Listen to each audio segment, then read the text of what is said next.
ಪಾಠ 17 ಕೈ ತೊಳೆಯಬೇಕು.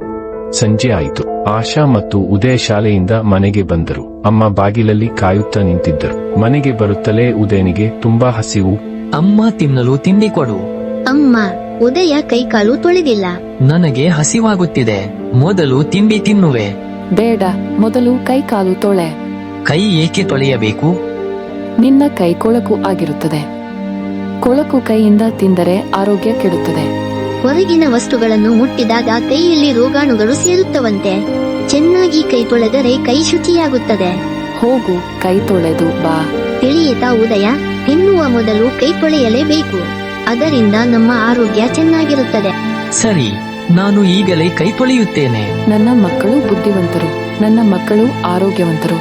ಆಶಾ, ಉದಯ ಕೈಕಾಲು ಮುಖ ತೊಳೆದರು. ಅಮ್ಮ ತಿಂಡಿ ಹಾಲು ಕೊಟ್ಟರು. ಮಕ್ಕಳು ತಿಂಡಿ ತಿಂದರು, ಹಾಲು ಕುಡಿದರು. ಹೆಚ್ಚಿನ ಆಸಕ್ತಿದಾಯಕ ವಿಷಯಗಳಿಗಾಗಿ ಸಬ್ಸ್ಕ್ರೈಬ್ ಆಗಿ ನಮ್ಮ ಲೈಬ್ರರಿ.